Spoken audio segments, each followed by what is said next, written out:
নমস্কার বন্ধুরা, শেখা স্পাইসি কুকিংয়ে আপনাদের সকল বন্ধুদেরকে স্বাগত জানাই। বন্ধুরা, আজকে আমি নিয়ে এসেছি খুবই টেস্টি একটি রেসিপি। তা হলো ভেন্ডি আর আলু দিয়ে চিংড়ি মাছের মাখা রেসিপি। আর এই মাখা রেসিপিটি খেতে এতটাই টেস্টি হয়, আপনারা না দেখলে বুঝতে পারবেন না। আর অনেকেই হয়তো বানিয়ে খেয়েছেন। খুবই সুন্দর একটি রেসিপি। তো চলুন বন্ধুরা, দেখে নিই এই রেসিপিটি আমি কি করে বানাবো। রেসিপিটি বানানোর জন্য প্রথমে কড়াইয়ে আমি তেল দিয়ে দেবো। এই রান্নাটা আমি সাদা তেলেই করে নিচ্ছি, আপনারা চাইলে সর্ষের তেলে করে নিতে পারেন। তো কড়াইয়ে তেল দিয়ে দিলাম। এবার তেলটা গরম হওয়ার পরে দিয়ে দিচ্ছি চিংড়ি মাছগুলো। চিংড়ি মাছগুলো ধুয়ে পরিষ্কার করে আমি আগে থেকেই হলুদ লবণ মেখে রেখেছি। এখানে ছোট সাইজের চিংড়ি মাছগুলো আমি নিয়েছি।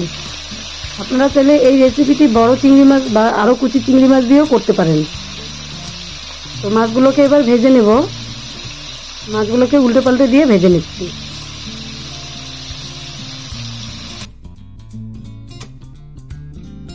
মাছগুলোতে একটু লাল লাল করে ভেজে নিলে খুব ভালো হবে, তবে বেশিও ভাজা যাবে না। তো বন্ধুরা, মাছগুলো ভাজা হয়ে গেছে। এবার মাছগুলো একটা পাত্রে আমি তুলে নেব।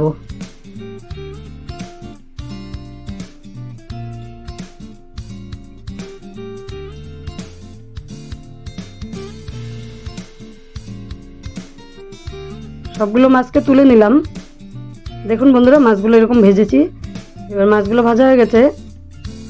এই তেলে আমি জিরা ফোড়ন দিয়ে দিলাম, আর দিয়ে দিলাম পেঁয়াজ কুচি। বন্ধুরা দেখুন, আমি কিন্তু একেবারেই খুব কম তেল দিয়ে রান্নাটা করছি। আপনারাও চাইলে তেলটাকে কমিয়ে বাড়িয়ে নিতে পারেন, তবে কম তেল মশলাটা খাওয়াটাই বেটার। আর এই রেসিপিতে বেশি একটা তেল লাগে না। এবার পেঁয়াজটাকে আমি সুন্দর করে ভেজে নিচ্ছি, তবে বেশিও একটা ভাজবো না। এই অবস্থাতে দিয়ে দিব এবার আলু। আলুগুলো দেওয়ার পরে আলুগুলোকে নেড়ে চেড়ে নেব। এবার আলু আর পেঁয়াজটা একসঙ্গে কিছুক্ষণ ভেজে নেব।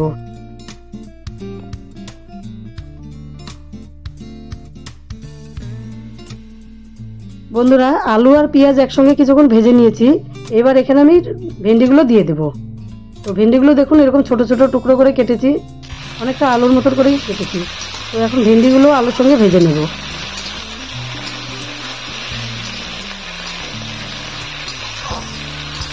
এই রেসিপিটি আমাদের পরিবারের সকলে খেয়ে এতটাই খুশি হয়েছে। তো আমি বলবো বন্ধুরা, আপনারাও একবার ট্রাই করুন।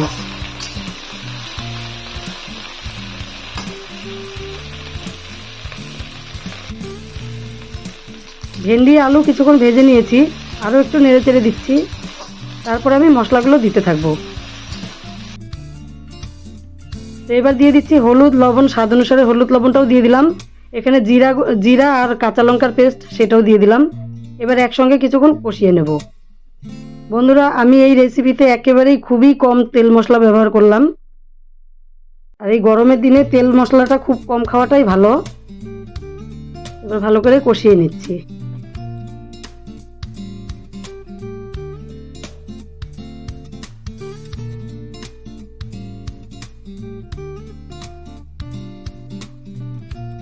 দেখুন বন্ধুরা, মশলার সঙ্গে আলু আর ভেন্ডিটাকে সুন্দর করে কষিয়ে নিয়েছি।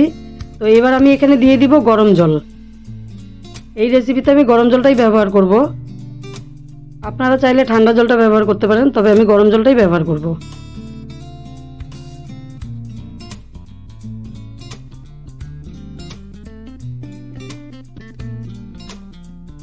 পরিমাণ মতো জল দিয়ে দিলাম। বন্ধুরা, আপনারা চাইলে এই ঝোলটাকে আপনারা ঝোল হিসাবেই ব্যবহার করতে পারেন, তবে আমি মাখা করছি। আপনারা যদি ঝোল রাখেন তাহলে আরেকটু জল বেশি করে দিবেন। সবজির আন্দাজ মতো জলটা দিবেন। এবার একই সঙ্গে আমি ভাজা চিংড়িগুলো দিয়ে দিচ্ছি। মাছটা তো আমি ভেজেছি, তবে এবার সবজির সঙ্গে একসঙ্গে সেদ্ধ হবে, তাতে সবজির ভিতরে মাছের ফ্লেভারটা ঢুকবে, খুবই সুন্দর হয়। এতটা টেস্টি হয় এই রেসিপিটি, দারুণ লাগে খেতে। এবার একটা থালা দিয়ে ঢেকে দেব। মাছ দেওয়ার পর একটু নেড়ে চেড়ে দিলাম। এবার থালা দিয়ে ঢেকে দেবো আমি 10 থেকে 15 মিনিটের জন্য, গ্যাসের ফ্লেমটাকে লো করে দিয়ে। ফিরে আসলাম 15 মিনিট পর। এবার ঢাকনাটা খুলে নেব। দেখুন বন্ধুরা, একেবারেই মাখা ঝোলটা রয়েছে। আমি আর এখানে বেশি শুকাবো না। এবার আমি এখানে দিয়ে দিব কুচানো ধনেপাতা। আলুগুলো সেদ্ধ হয়ে গেছে দেখুন। ভেন্ডি তো এমনিতেই সেদ্ধ হয়ে যায়।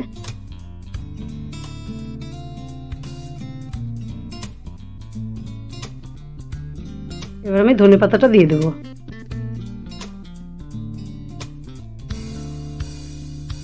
এই অবস্থাতে আপনারাও ধনেপাতা দেওয়ার চেষ্টা করবেন, ধনেপাতা দিলে খুব সুন্দর একটা সেন্ট হয়। ধনেপাতা দিয়ে এবার নেড়ে চেড়ে দিলাম।